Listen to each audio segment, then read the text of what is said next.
Eh, Cahaya Tidiasmara. Gimana kabarnya Cahaya? Sehat, Pak.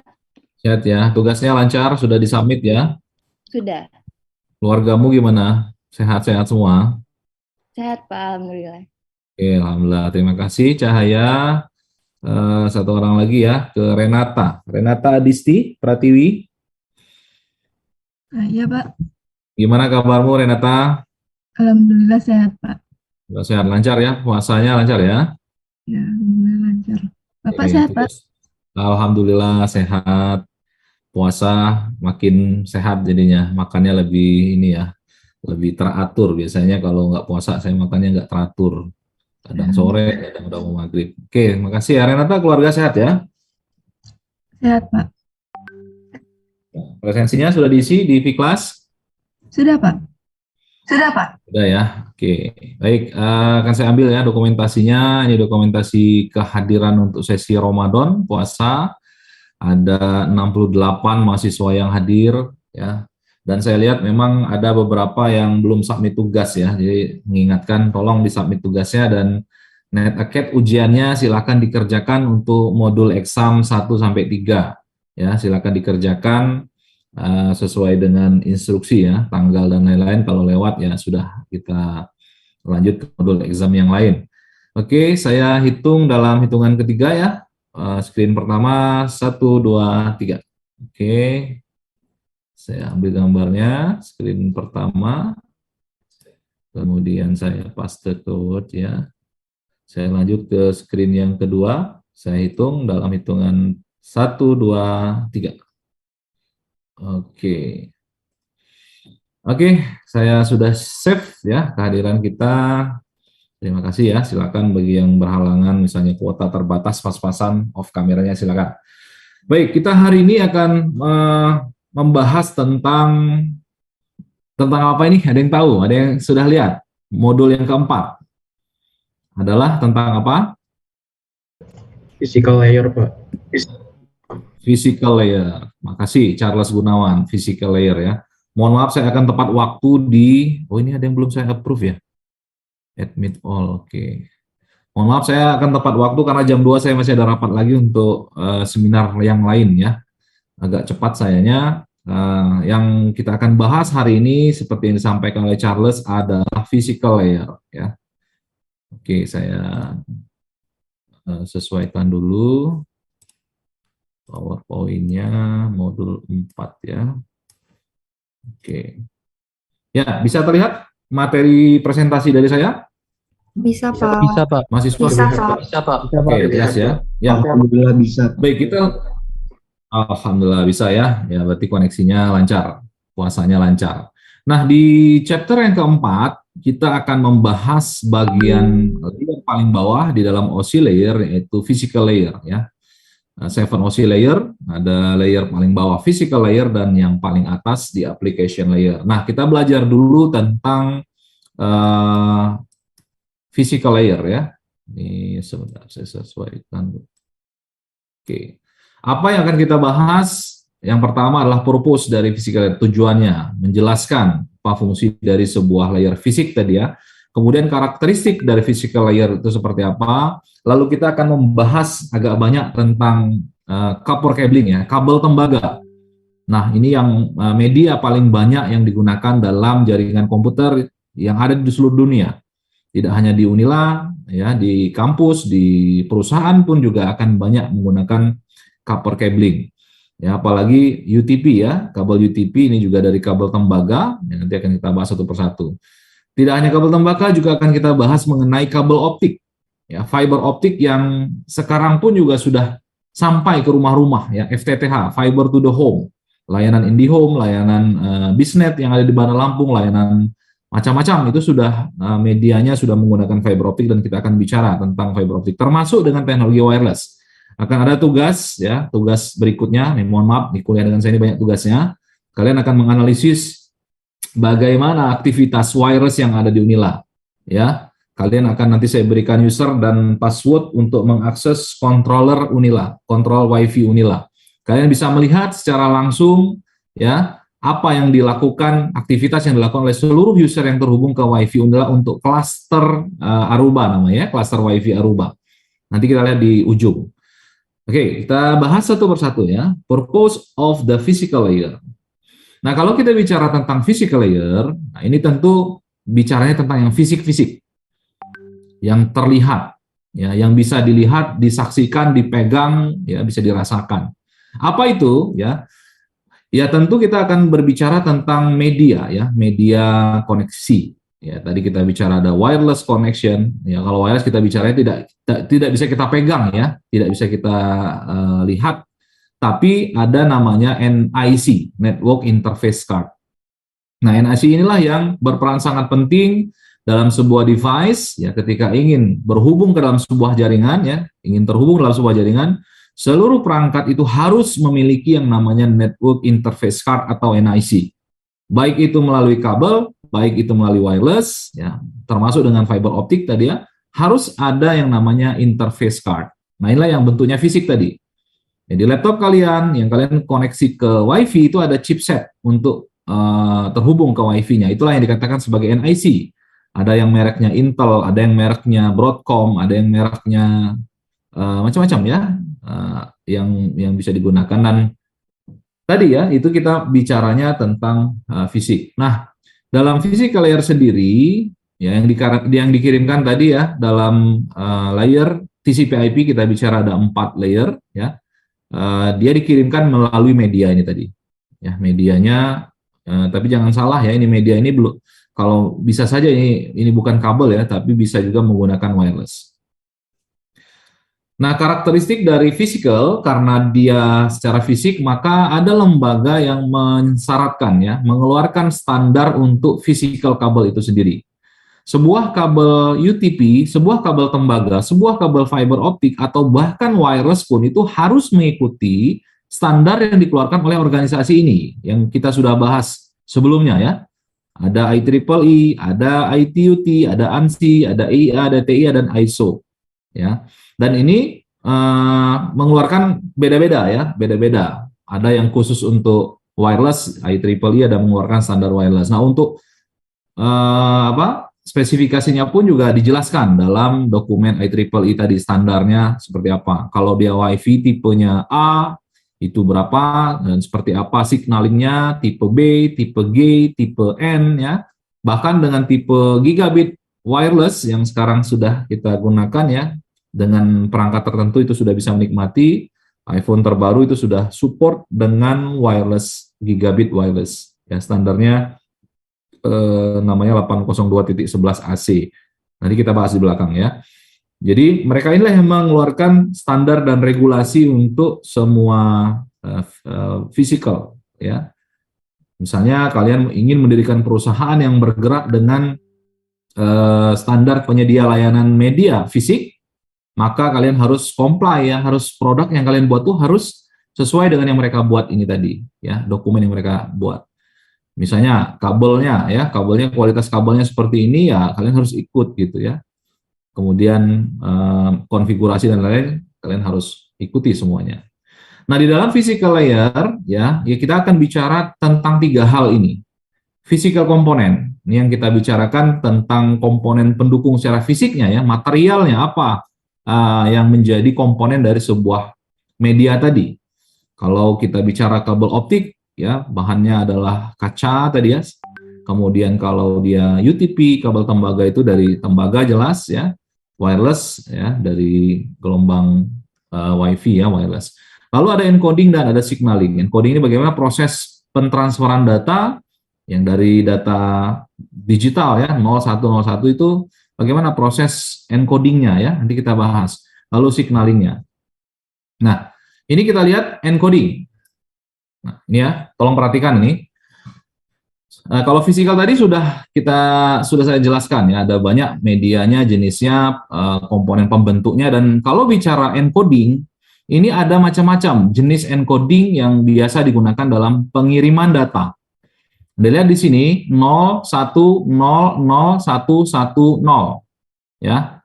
Pengiriman, ingat ya bahwa proses pengiriman data itu selalu datanya dikirimkan dalam bentuk biner atau binary 01, 0101 ya.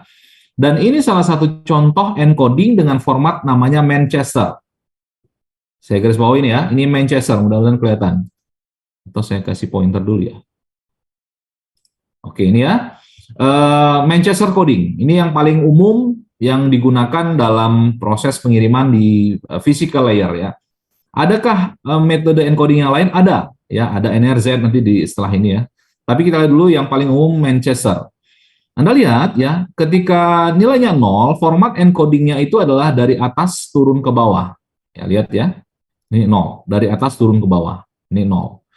Yang satu untuk format Manchester, ya, encodingnya adalah dari bawah ke atas, ya, dari bawah ini tengah bawah ke atas. Itu satu. Kemudian kalau 0, ya ini sama ya, 0 dia ulang lagi dari 0 dari atas sampai ke bawah. Kemudian 0 ini juga sama dari atas sampai ke bawah. Kemudian 1 ini dari bawah ke atas. Kemudian 1 ini juga dari bawah ke atas. Kemudian 0 dari atas ke bawah. Inilah yang dikatakan sebagai proses encoding.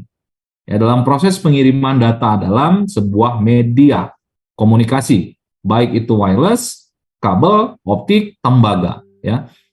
Dan ini salah satu contoh, ya, Manchester coding ini yang paling umum digunakan. Bagaimana dengan kode yang lain, encoding yang lain? Ada, gitu ya. Nah, ini encoding yang lain. Kalau tadi kita bicara Manchester seperti ini, ya, ada juga namanya NRZ. Ada NRZL, NRZI, ya, ada bipolar, ada pseudometri, ada differential Manchester. Dan format encodingnya itu berbeda. Anda lihat ya, nanti silakan dibaca lah ya, bedanya seperti apa. Dan ini ya.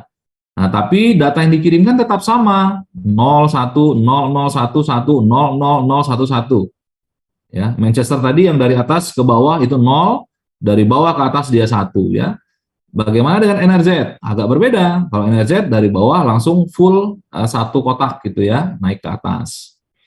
Differential Manchester ada juga berbeda ya, bentuknya seperti ini. Nah, itu ya silakan kalian pelajari. Bentuk encodingnya bergantung dengan bergantung dengan medianya tadi, proses pengirimannya seperti apa. Nah, selain encoding, kalau kita bicara representasi encoding itu adalah dari biner ya, seperti apa representasi binernya. Kalau kita bicara signaling, itu bagaimana bentuk signalnya ya, sinyal pengirimannya. Tentu kalau kita bicara sinyal, kalau sinyal digital ini seperti ini bentuknya. Kalau dia analog, ya analog seperti ini ya. Kemudian AM, ini FM, kemudian RPM. Nah, mungkin bentuknya akan seperti ini, ya, bentuknya akan kotak-kotak ya. Kalau Anda perhatikan pada saat proses pengiriman data, maka contoh di dalam kabel tembaga kan seperti ini, patah-patah gitu dia ya, tidak dalam bentuk sinusoidal seperti ini ya, karena ini sinyalnya analog, kalau ini sinyal digital. Nah, kira-kira seperti itu untuk representasi signaling pada saat kalian ukur, pada saat media dikirimkan, data dikirimkan melalui sebuah media diukur menggunakan spektrum ya, spektrum analyzer namanya, atau signaling, atau namanya osiloskop ya, sih sudah pernah dengar ya osiloskop. Kalau kalian ukur, bentuk signalnya itu akan seperti ini, diskrit ya, seperti ini, patah-patah. Nah, kemudian kalau kita bicara media juga akan berhubungan dengan bandwidth. Nah, ini tolong disimak ya, ada salah persepsi ini. Orang-orang informatika sendiri juga kadang salah persepsi. Apa itu bandwidth ya? Bandwidth adalah the capacity at which a medium can carry data ya. Adalah kapasitas di mana media itu bisa membawa data, mentransfer data. Kapasitas maksimum yang dimasukkan di sini ya. Misalnya kabel, ya, kabel tembaga atau kabel fiber optik. Ya, berapa bandwidth-nya? Adalah kapasitas maksimum yang bisa dilewati data pada media tersebut. Itu adalah bandwidth. Nah, mungkin ada pertanyaan, Pak, saya yang berlangganan misalnya IndiHome, 2 Mbps, itu bandwidth atau apa? Sekarang saya tanya, 2 Mbps itu apakah itu kapasitas maksimum? Bella Salsabila. Bella? Halo, Bella? Oh, Bella nggak nyaut. Melan deh, Melan Anggi. Melan? Iya, Pak. Melan Iya, di Pak. rumahnya pakai apa? Koneksinya pakai apa, Melan? Pakai data, Pak. Mau Pakai pakai kuota data, data. oke. Kuota data, oke. Nah, misalnya yang saya tanyakan tadi, di IndiHome ada langganan 2 Mbps. Apakah 2 Mbps itu dikatakan sebagai bandwidth? Dalam konteks penjelasan dari makna bandwidth ini, kapasitas maksimal dari sebuah media bisa dilewati datanya. Apakah bandwidthnya 2 Mbps, Melan? Bukan. Enggak tahu. Bukan ya? Ya betul lah, bukan. Yakin aja, yakin. Betul ya? Jadi Melan terima kasih menjelaskan itu bukan. Yang betul adalah namanya throughput ya. Namanya adalah throughput. Ya, throughput itu adalah ya pengukuran yang didapatkan dari media pada saat tertentu. Jadi ini yang jadi salah paham ya. Mungkin karena edukasinya juga salah. Jadi berlangganan bandwidth-nya 2 Mbps, padahal yang dilanggankan adalah throughput. Sedangkan bandwidth itu adalah kapasitas maksimal. Ya, kalau misalnya di rumah kalian menggunakan fiber optik, maka kapasitas maksimalnya ya bisa sampai dengan 1 giga, bisa sampai dengan 10 giga, bahkan bisa sampai dengan 100 gigabit per second. Bergantung dengan model kabel optik yang digunakan. Itu yang dikatakan sebagai bandwidth. Ya, paham ya? Tolong dibedakan ya. Dan yang perlu juga kalian perlu perhatikan adalah satuan dari bandwidth itu sendiri adalah bit per second. B-nya kecil, bukan B besar. Ya, tolong diperhatikan ya. Satuan dalam bandwidth adalah BPS, bit per second. B-nya kecil, bukan B besar. Kalau B besar adalah byte ya. Adalah banyaknya data yang berapa bit data yang bisa dikirimkan dalam satuan waktu. Nah, satuannya bisa BPS, bit per second, bisa kilobit per second, bisa megabit per second, bisa gigabit dan terabit per second. Ya, tolong ingat ya bahwa satuan dari sebuah bandwidth ya adalah bit per second, bukan byte per second. Nah, kemudian terminologi tadi yang saya sampaikan sering keliru ya, throughput ya, yang didapatkan sebetulnya throughput. Kenapa? Ya bisa saja pada saat kalian berlangganan IndiHome atau apa itu ya, bandwidth itu sebetulnya bisa 1 giga. Tapi karena adanya limitasi, dilimit oleh provider, maka throughputnya itu yang didapatkan hanya 2 Mbps. Kira-kira gitu ya, mudah-mudahan bisa dipahami. Kemudian latensi. Kalau kita bicara latensi, ini adalah waktu yang dihabiskan dalam proses pengiriman data dari satu titik ke titik yang lain. Di dalam ini juga akan dikenal latensi. Tugas yang kalian kerjakan kemarin salah satunya mengukur latensi. Ping, ya, salah satu tools yang paling umum populer digunakan dalam melihat atau mengukur latensi. Dari mana? Dari laptop Anda ke tujuan masing-masing. Dan itu sudah kalian lihat, kalian coba, dan kalian analisis masing-masing. Ada yang 20 milisecond, ada yang 100 milisecond, ada yang mungkin 600 milisecond. Antara satu titik dengan titik lain akan beda-beda. Dari laptop Anda ke Jepang, dari laptop Anda ke Singapura, dari laptop Anda ke Indonesia itu beda ya, latensinya itu berbeda-beda. Ya, yang itu bisa Anda lihat dari hasil pingnya ya. Oke, kemudian goodput ini adalah throughput dikurangi traffic overhead ya. Ini istilah goodput ini adalah throughput dikurangi dengan traffic overhead ini. Ini yang dikurangi dengan enkapsulasinya ya, proses enkapsulasinya dikurangi sehingga bisa lebih kecil ya. Nah, dari media sendiri yang pertama adalah copper cable, kabel tembaga. Ini yang paling banyak digunakan ya. Nah, kita lihat dulu karakteristik dari kabel tembaga. Karakteristiknya Anda lihat di sini ya, bahwa ini mungkin akan muncul di ujian. Kabel tembaga ini akan ya can distort and corrupt the data signal. Ya, electromagnetic interference, radio frequency interference ya, EMI and RFI. Jadi kabel tembaga ini sangat riskan sekali terhadap yang namanya kendala EMI, ya, interferensi gelombang elektromagnetik, dan juga interferensi radiofrekuensi. Ya, sehingga kalau gunakan kabel koper ini terjadi crosstalk, kemungkinannya ada. Ya, sehingga ada beberapa strategi yang dilakukan ya untuk mengurangi interferensi elektromagnetik, radiofrekuensi, dan crosstalk ini dengan apa? Ada yang menggunakan shield ya. Nanti kita lihat jenis kabel tembaga menggunakan shield dan ada grounding ya. Dia buat groundingnya. Kemudian ada juga menggunakan kabel twist berpilin ya. Jadi kabel tembaganya itu dipilin agar mengurangi efek crosstalk tadi.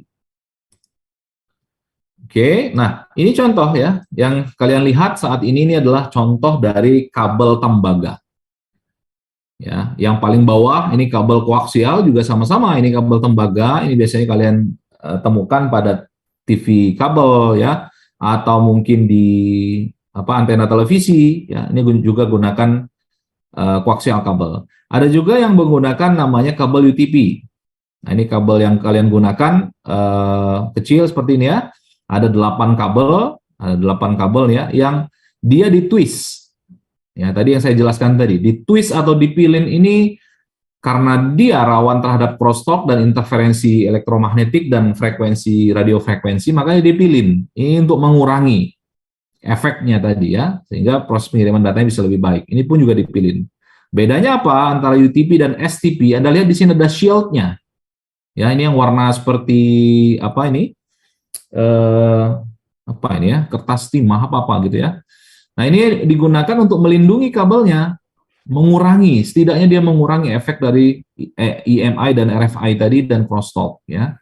Sehingga lebih bagus kalau misalnya kalian mendesain sebuah jaringan, gunakanlah kabel yang jenisnya STP ya. Terutama kalau misalnya banyak interferensi sinyal di daerah sana ya, ada WiFi, ada macam-macam. Kalau di daerah yang sepi ya masih aman lah ya, menggunakan kabel UTP.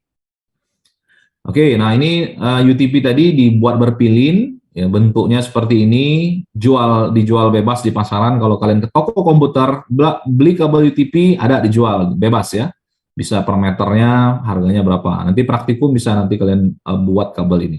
Ada warnanya ya, warnanya ada oranye, ada biru dan coklat. Pertanyaannya, Pak, kenapa nggak warna pink aja? Sekarang saya tanya, kenapa nggak warnanya pink? Queenie Intanfilia. Kenapa kabelnya nggak dibuat warna pink? Kira-kira apa alasannya, Queenie? Queenie? Gimana ya, Pak? Kalau warna pink Ya, bebas. kurang ya, Pak? Dikaitkan dengan tadi ya, ada penjelasan saya pertama tadi, ada lembaga-lembaga tadi itu ya. Silakan, Queenie. Menurutmu gimana?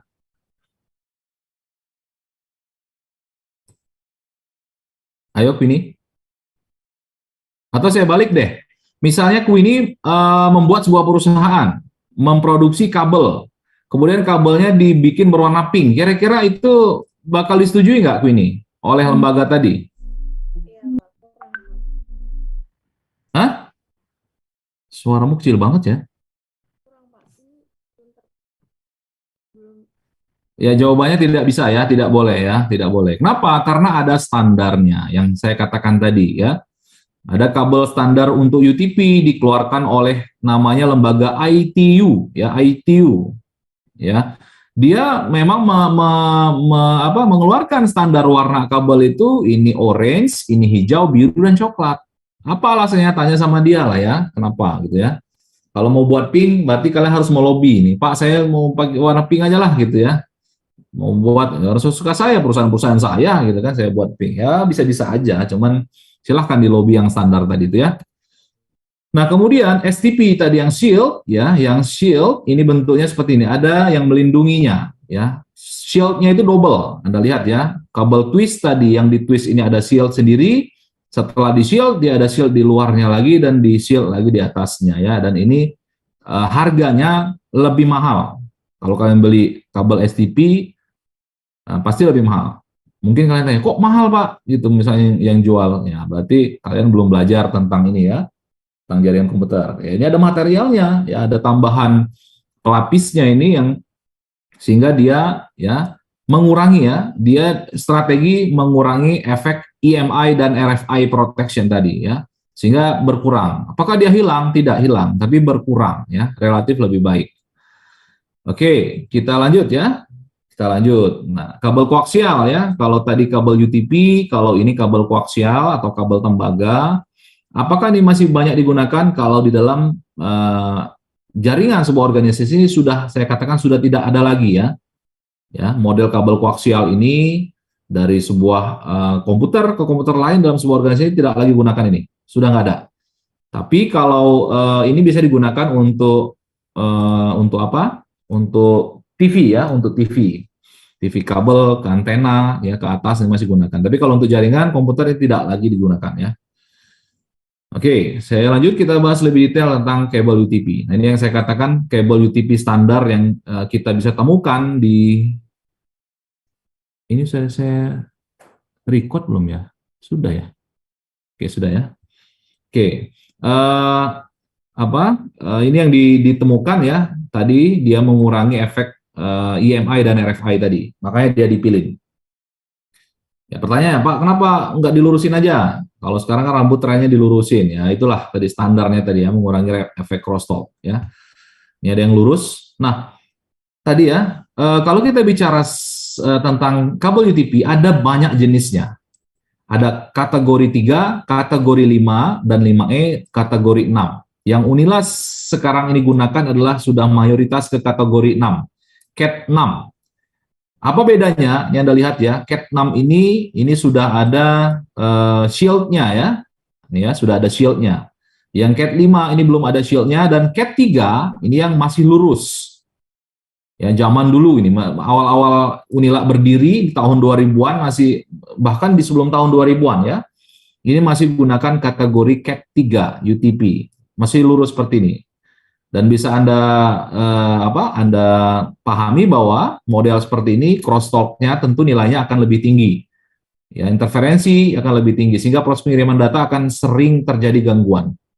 Zaman dulu Anda lihat ya, kabel telepon PSTN, kabelnya kan lurus saja ya, betul ya? Kabelnya lurus saja. Kadang-kadang pada saat nelpon, suara kita masuk, itu suara orang masuk juga gitu. Nyebrang dia datanya itu. Ada derau-derau suara orang, kirain salah. Ini kalau kalian pernah ngalamin ya, mungkin generasi kalian tidak mengalami lagi, tapi generasi saya masih mengalami. Ya, kabel pada saat nelpon, halo, halo, halo, kok suara cewek lain gitu. Kan nggak enak kitanya kan? Ya, kok bisa ada suara yang lain gitu ngomong di situ ya. Dan itulah efeknya ya dari terjadinya interferensi tadi ya. Nah, harganya juga beda ya. Ini muncul di saat awal-awal, ini muncul inovasi, kemudian muncul lagi yang CAT 6 ya. Oke, kemudian kalau kita lihat ini bentuk konektornya ya. Kalau Anda main-main ke lab, misalnya nanti praktikum juga akan ada proses pembuatan kabel UTP ini, ya konektornya ada seperti ini, RG45 konektor. Ya. Ini contoh yang poor terminated. Kenapa? Karena dia nongol ininya ya. Ini harusnya tidak boleh. Kalau dia ini nongol, ini goyang-goyang itu bisa lepas ya. Yang bagus adalah seperti ini. Jadi UTP-nya itu potongannya itu harus pas. Ini harusnya dipotong di sebelah sini ya. Ini harusnya dipotong di sini. Ya, sehingga dia nggak nongol ya. Nah, itu proses nanti praktikum kalian akan buat kabelnya. Kemudian ada juga yang biasanya tertanam di dinding. Ini dinding seperti ini, modelnya soket ya. Jadi di ruangan, di dinding, di kantor-kantor itu modelnya pasangannya seperti ini ya, di installnya. Nah, lalu ini adalah standarnya, lagi-lagi balik ke standar. Dalam UTP ada konfigurasi kabelnya juga diatur ya. Siapa yang mengatur? Ya, ada lembaganya yang mengatur. Dan model yang umum yang ada itu ada dua, yang T568A dan T568B. Singkat cerita, ada tipe A dan tipe B. Apa bedanya? Lihat warnanya ya.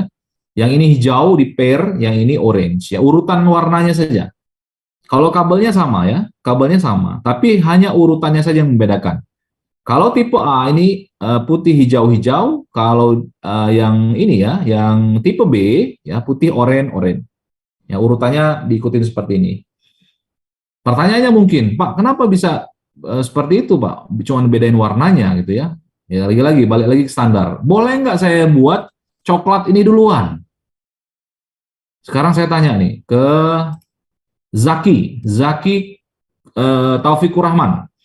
Kalau saya mau buat awalnya ini coklat duluan, kira-kira boleh nggak Zaki? Nih, ini kan yang A, ini hijau. Yang saya mau buat coklatnya duluan deh. Kira-kira bisa nggak? Bisa jalan nggak kabel itu? Bisa berfungsi nggak? Kenapa bisa? Alasannya apa?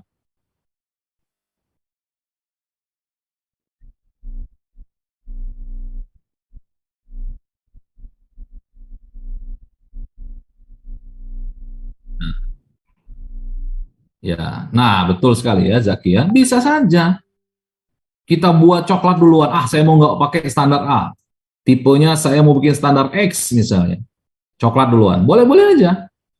Asal urutannya tadi yang dibilang Zaki tadi ya, urutannya sesuai. Kalau coklat di sini coklat, ya di ujung sana juga coklat yang duluan. Bisa saja, nggak ada masalah. Tapi lagi-lagi ya, ini standarnya. Ada yang mengeluarkan standar. Apa alasannya dia buat seperti ini? Tanyalah sama mereka ya. Saya juga nggak bisa jelasin ya. Oke, gitu kira-kira ya. Kemudian kita lanjut ke fiber optik. Ya, kabel fiber optik. Nah, beda ya. Beda antara kabel optik dengan kabel tembaga, di mana kabel optik ini adalah completely immune to EMI and RFI. Completely ya, dia akan anti terhadap gelombang elektromagnetik dan radiofrekuensi, interferensi. Artinya, kalau kalian gunakan kabel optik, itu tidak akan dipengaruhi oleh gelombang elektromagnetik. Aman. Kenapa? Karena gelombang cahaya itu lebih tinggi daripada gelombang elektromagnetik. Nah, makanya provider sekarang berlomba-lomba. Mereka gunakan fiber optik, FTTH, fiber to the home. Kenapa? Karena mengurangi resiko dalam gangguan. Bisa Anda bayangkan ya, kalau misalnya menggunakan kabel tembaga, dan ini sudah terjadi sebelum adanya IndiHome, ada namanya Speedy. Mungkin kalian pernah gunakan juga ya. Speedy menggunakan teknologi DSL, Digital Subscriber Line, yang dia gunakan masih kabel tembaga. Apakah bagus? Bagus, tapi sering bermasalah. Macet ini, interferensi ini, distorsi ini, kualitas kabelnya jelek karena terjemur dan seterusnya. Otomatis effort biaya untuk maintenance itu lebih tinggi. Ya, jadi provider mengeluarkan biaya yang besar untuk maintenance pengelolaan jaringan. Tapi dengan fiber optik bisa dikatakan ini zero, ya zero. Tidak ada lagi cerita interferensi. Putus biasanya disebabkan apa? Misalnya ada yang main layangan kabelnya putus. Pasti putus gitu ya. Mungkin ada kena eskavator, pasti putus. Ya.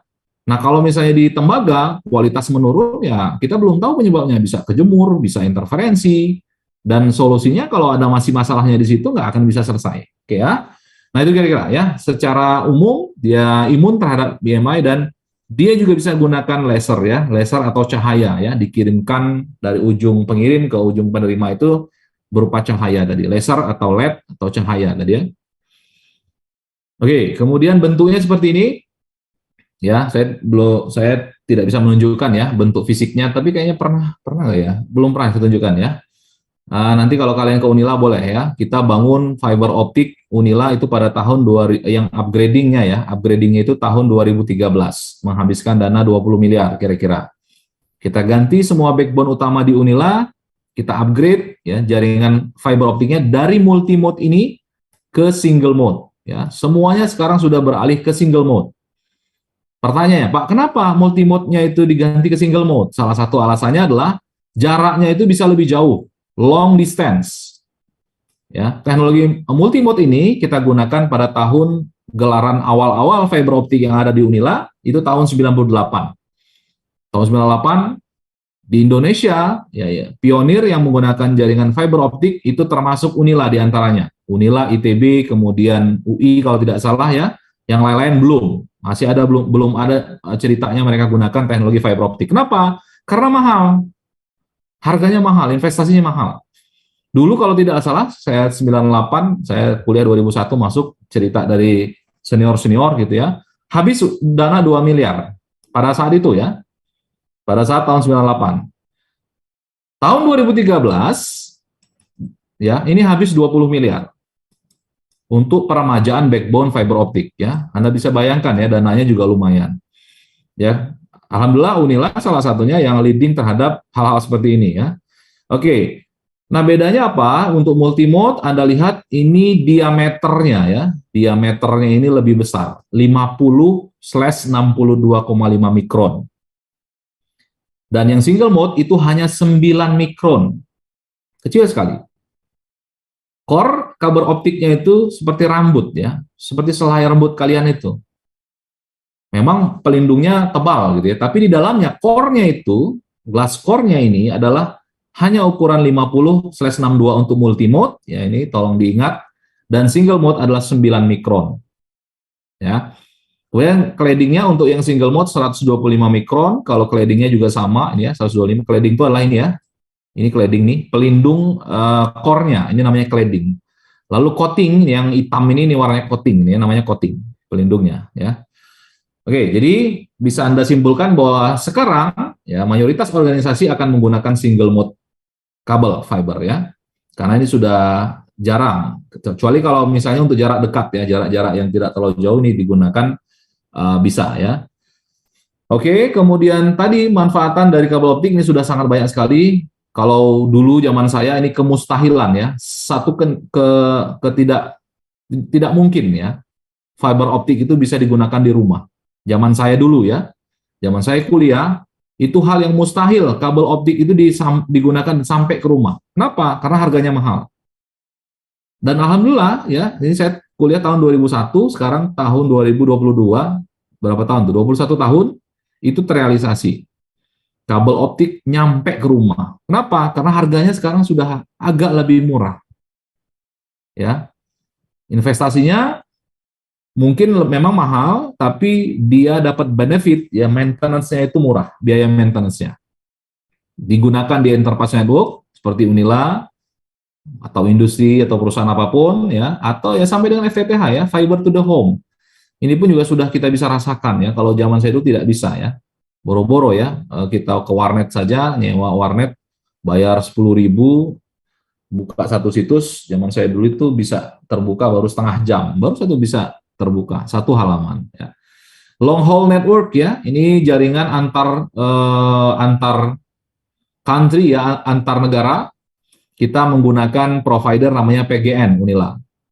Ya, provider Unila yang kita gunakan adalah PGN. Dan mereka menggunakan tarik kabel optik itu dari Sumatera ya, jalurnya dari Sumatera ke Singapura langsung menggunakan kabel submarine cable network di bawah laut ya. Dia tarik kabel besar, nah itu yang backbone yang mereka gunakan. Terhubunglah Unila melalui provider itu tadi ke kabel submarine tadi ya, kabel bawah laut. Nah bentuknya seperti ini, ya ini biasanya ini di ujung ya, ini di ujungnya konektornya silakan dihafal saja, ini mungkin masuk di ujian. Ada tipe ST, ada tipe SC, ada tipe LC, ada tipe LC ya. Kalau ini ST ini yang lama. Kalau yang sekarang digunakan biasanya yang ini ya, yang LC, kemudian ada yang ya LC ini yang paling dominan. Nah bentuknya juga sama ya, ini untuk patch cord ya. Kalau patch cord ini dari terminasi fiber optiknya ke end device biasanya digunakan, atau dari end device to end device ya. Misalnya sudah diterminasi di Unila ya, di gedung elektro misalnya, sudah ada rak-nya, diterminasi FO-nya. Nah, patch cord ini yang digunakan untuk menghubungkan dari kabel terminasi tadi ke perangkat device-nya, bisa ke switching, ya, bisa ke router, ya, bisa ke misalnya ada laptop atau apa yang sudah ada interface untuk fiber optiknya, bisa saja ya, atau ke server langsung juga bisa. Namanya kabel patch cords, menghubungkan terminasi fiber optik tadi ke end device ya. Kemudian, nah ini bedanya ya antara UTP dan kabel fiber optik ya, sama-sama sebetulnya UTP yang saya katakan STP tadi itu bisa 10G ya, 10 giga. Tapi fiber optik ini lebih besar lagi kecepatannya ya, 100 giga. Dan Anda lihat RMI dan RFI-nya dia sangat imun ya. Imun, dia artinya tidak dipengaruhi oleh gelombang itu. Nah, perubahannya seperti itu ya. Kemudian cost ya, ini lebih murah dan ini lebih mahal. Lalu kita lihat wireless media. Kenapa kita juga bahas wireless media ini salah satu dalam physical layer ya, walaupun dia tidak terlihat ya. Jadi ini salah satu media transmisi, walaupun dia tidak terlihat, dia dikatakan termasuk dalam pembahasan physical layer ya. Dia dalam bentuk gelombang elektromagnetik ya. Nah, keterbatasannya untuk wireless ini sudah kita pahami sama-sama ya, coverage area. Nah, kalau kabel kita bicara optik tadi ya, bisa sampai dengan ratusan kilometer bahkan. Nah, untuk wireless ini terbatas areanya. Bahkan kalau Anda coba 10 meter saja di rumah itu sudah empot-empotan ya, sinyalnya sudah hilang mungkin ya. Nah, tapi juga bisa disiasati, ada teknologi WiFi namanya point to point menggunakan microwave namanya. Saya waktu bekerja di Calon Pokpan Group, itu kita bikin link dari Ancol ke Bratasena itu menggunakan microwave namanya ya. Jadi menggunakan jaringan microwave point to point dari Ancol langsung menembakkan WiFi-nya itu ke di Pasena ya, daerah Bratasena sana. Nah, kemudian problem limitasi dari wireless juga ada interferensi ya. Jelas ini ya. Kalau wireless Anda akan rawan sekali interferensi. Walaupun tidak kelihatan. Diunilah saja. Kalau misalnya wifi-nya dan handphone nyala, kemudian ada banyak di situ, kita scan, itu akan ruwet sekali kalau kita lihat ya. Kusut gitu. Artinya itu akan interferensi, akan tumpang tindih, akan saling melemahkan gitu. Makanya kalau dalam mendesain sebuah jaringan WiFi, Anda harus ada ilmunya, ada perhitungannya. Misalnya seperti ini ya, Anda diminta merancang wireless access point, seperti tugas proyek akhir misalnya, di dalam sebuah aula, Anda pasang misalnya langsung 100 access point. Kenapa? Ada 100 orang peserta misalnya. Apakah itu bagus? Tidak, justru malah itu tidak efektif ya. Saling mengganggu, saling melemahkan. Ya, dalam satu ruangan misalnya ada luasnya, ya bisa saja ditempatkan 3 atau 4 saja cukup. Orang awam mungkin lain berpikirnya ya, kalau orang ekonomi, orang sosial, ya sudah, beli aja langsung 100, masukin ke situ, nyalain semuanya. Yang ada malah kepala kita pusing gitu, karena ada sinyal yang mengganggu ya. Oke, ada ilmunya untuk merancang sebuah wireless ya. Kemudian security juga ya, keamanan di dalam wireless pun juga karena dia tidak terlihat, kita tidak tahu siapa yang sudah masuk ke dalam jaringan kita. WiFi yang Anda miliki di rumah misalnya ya, Anda tahu nggak itu? Siapa kira-kira yang sudah terhubung? Jangan-jangan tetangga Anda juga ada yang nebeng. Karena dia sudah belajar tentang jaringan komputer, dia cari gimana caranya menghack misalnya user dan passwordnya, ya bisa saja itu terjadi. Ya, oke. Kemudian share medium ya, karena wireless LAN ya dia semakin banyak tentu akan semakin mengganggu, performanya tidak maksimal. Lalu untuk wireless media ada jenisnya macam-macam. WiFi ini yang kita gunakan di laptop Anda masing-masing, IEEE 802.11. Ini standarnya ya. Kalau Anda ketemu membaca sebuah artikel 802.11 ini pasti adalah WiFi. Jenisnya ada macam-macam. 11.A, 11.B, ya, kemudian 11.C, 11.AC ya. Oh sorry, ini bukan C ya, N. Ya, 11.N. Silakan Anda lihat laptop kalian masing-masing tuh chipsetnya bisa ketahuan ya. Kalau yang saya kayaknya coba kita lihat ya. Yang punya saya ini chip wirelessnya adalah network mana nih? Oke ini ya. Coba kita lihat ya. Saya juga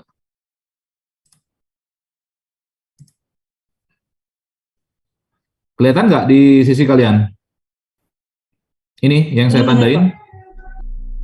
Ya, yang saya gunakan tipenya adalah WiFi 6, ya AX namanya. Ya, transfer rate-nya itu bisa sampai dengan berapa giga ya, bisa sampai berapa giga. Oke. Nah, itu silakan dilihat teknologi masing-masing ya, bisa Anda lihat di laptop masing-masing. Lalu ada Bluetooth ya, ada Bluetooth, kemudian ada WiMAX dan ada Zigbee. Ya. Kalau dia WiMAX ya ini sudah apa ya? Dulu pernah ada penelitian tapi ini gagal diimplementasikan ya di dunia. Lalu Zigbee ini biasanya digunakan untuk IoT ya, Internet of Things. Kalau mendeploy sebuah jaringan ya di sebuah remote area, misalnya di sebuah perkebunan yang tidak ada jaringan GSM dan lain-lain, itu bisa gunakan teknologi namanya Zigbee ya. Dia low data rate, low power consumption. Jadi konsumsi energinya pada saat menggunakan ini lebih rendah dibandingkan dengan WiFi. Nah, kemudian wireless LAN, setidaknya ketika Anda ingin membangun sebuah jaringan wireless, Anda setidaknya butuh ada namanya access point. Dan untuk terhubung, ya Anda menggunakan namanya wireless adapter yang saya jelaskan tadi ya. Oke, kemudian ya, video ini sudah tidak ini ya, sudah, oh selesai ya, selesai. Oke, saya jam 2 ada rapat. Oke, kita masuk ke sesi diskusi. Apakah ada pertanyaan untuk physical layer sebelum kita masuk ke tugas? Silakan. Ada?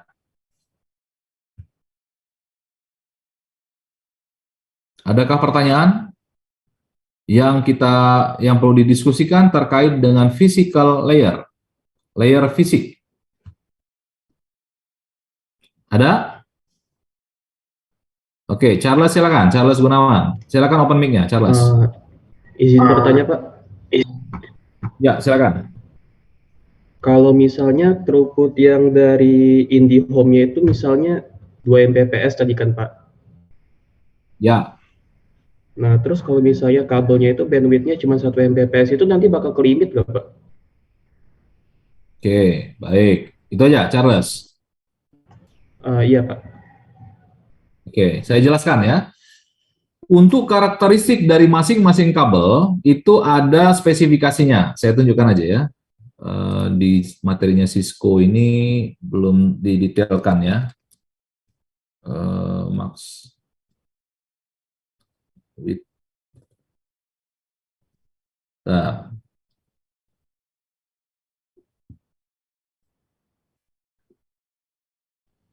mana nih sebentar ya.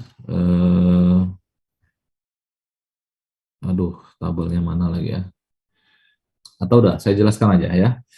Saya belum ketemu linknya. Jadi masing-masing kabel itu punya karakteristik bandwidth ya. Bandwidth tadi kita tahu bahwa maksimum data yang bisa dikirimkan, datanya itu dalam bentuk bit ya, binary digit.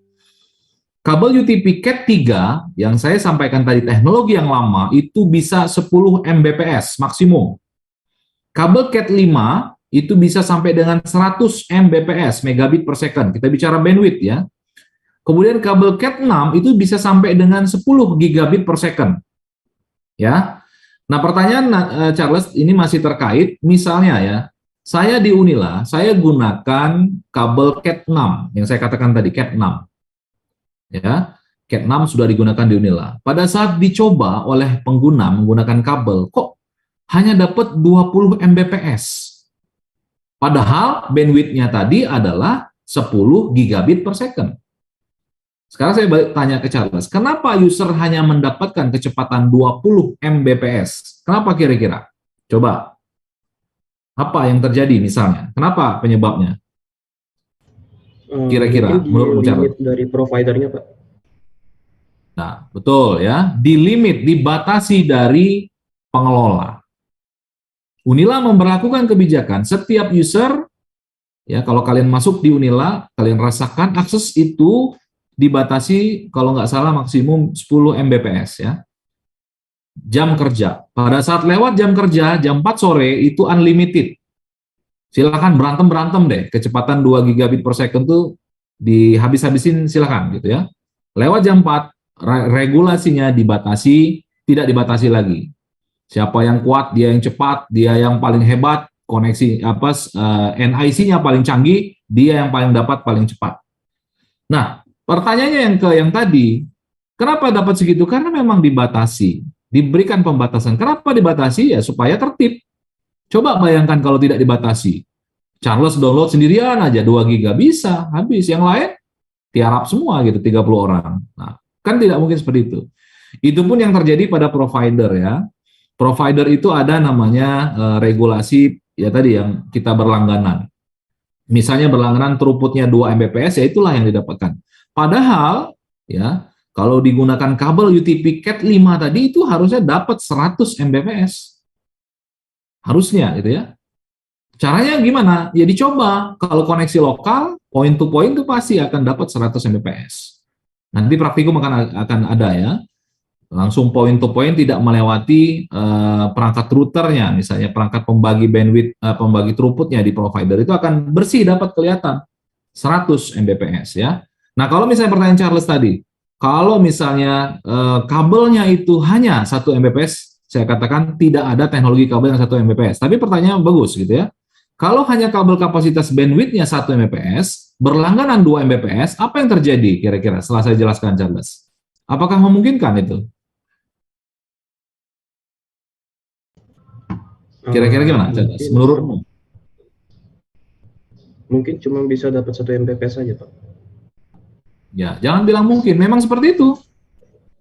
Ya, logikanya sama seperti ini. Kalau kita punya selang pipa ya, misalnya pipa paralon 1 in, ya, pipanya 1 in, tapi kalian berlangganannya 2 in, ya, karena gagah-gagahan misalnya ya, apakah pipa 2 in itu akan masuk ke 1 in? Tidak akan bisa masuk.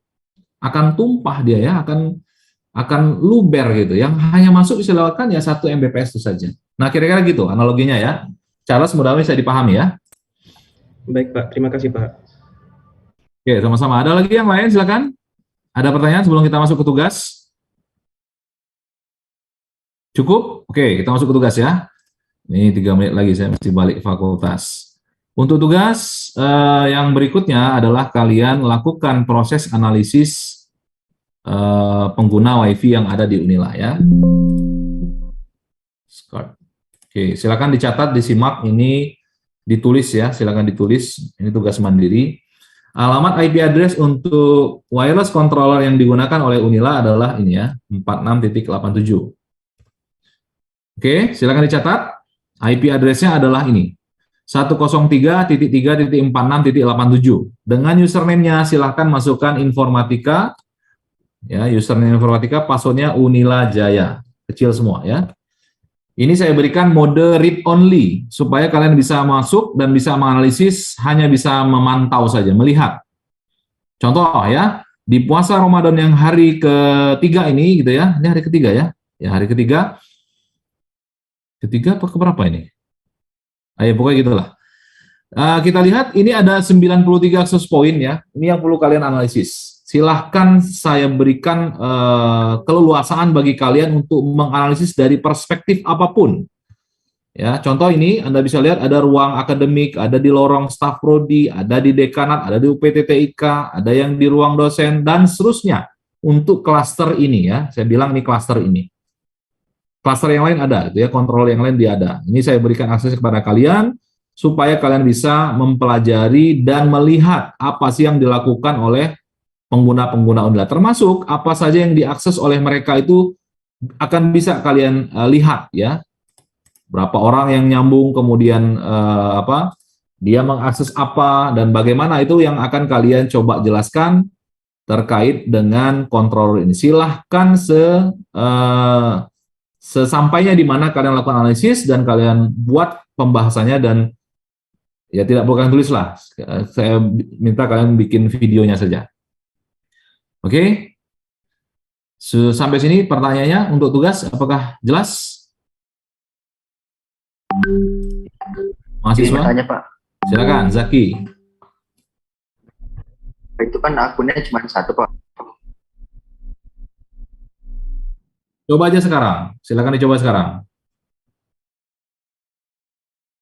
Coba, yang pakai laptop silakan dicoba sekarang. Kira-kira tabrakan atau enggak?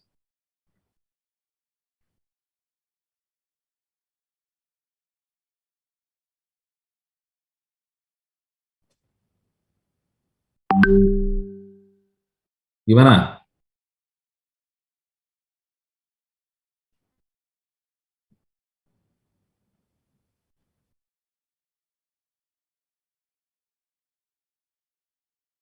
Ayo, tadi siapa yang tadi? Si yang nanya, Zaki. Kamu udah coba, Ki? Hah? Udah bisa belum? Ya, bisa ya. Artinya ini bisa di-set, memang bisa multiple user ya di sini ya. Oke, ada lagi pertanyaan? Yang lain, silakan. Ayo, Pak. Cukup ya? Oh, ada lagi siapa? Sebutkan namanya. Ayo, Pak. Mel, Michelle ya? Iya, Pak. Oke, Saya silakan Michelle.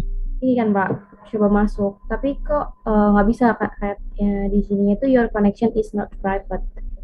Itu kenapa, Pak? Ada yang tahu kenapa kira-kira?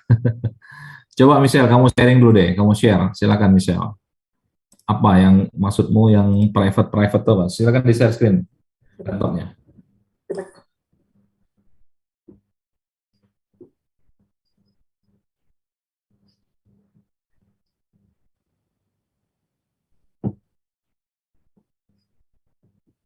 Nah, ini kenapa kira-kira nih? Ya, ini karena SSL-nya udah expire ya. Jadi Michelle, mana Michelle tadi? Masih dengar ya suara saya Michelle ya? Masih Pak. Masih Pak. Nah, klik aja advance. Mana Pak? Oh iya. Mana Pak? Klik advance tuh di tengah itu kan. Oh, scroll ke bawah. Scroll ke bawah. Proceed gitu ya.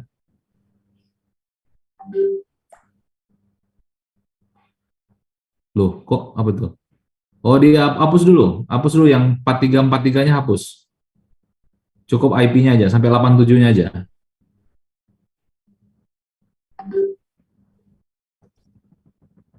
Ya, itu dihapus ya. Oh iya Pak, udah bisa Pak. Nah, saya bisa ya, misal ya, di stop share screen-nya, silakan. Oke, kemudian waktu berapa lama? 1, 2, 3, 4, 5, atau 7 hari? Silakan. Waktu pengumpulannya. Michelle, berapa hari Michelle? 2 hari. Siapa yang bilang 2 hari tadi? Oh, 7. Saya dengar Zaki 2 tadi. Kalau Michelle gimana Michelle? 7 hari? 14 hari Pak. 14 hari. 14 hari udah keburu mau lebaran nanti Michelle. Seminggu aja lah ya. Oke ya, seminggu aja lah ya. Jadi tolong dibuat analisisnya, kemudian saya minta kalian aja yang ngulangin ya. Siapa nih? Ke Siti Wakia. Siti Wakia, tolong diceritakan tugasnya apa? Siti Wakia. Ya Pak, Ya, tugasnya apa? Diulang lagi. untuk tugasnya dikerjakan selama 1 minggu. Untuk tugasnya itu kita melakukan akses point ke alamat Aruba yang sudah Bapak tunjukin tadi. Untuk username-nya itu Informatika dan password-nya itu Unila Jaya. Untuk melakukannya itu terserah kita mau ngakses apa aja, ya mungkin kreatif kita gitu Pak. Gitu Pak. Ya, oke. Waktunya Untuk waktunya 1 minggu Pak. 1 minggu. Oke ya. Oke, baik, terima kasih Siti Wakia. Untuk pertemuan kita saya sudah cukup. Ini udah lewat jam 2 nih, saya ada rapat lagi.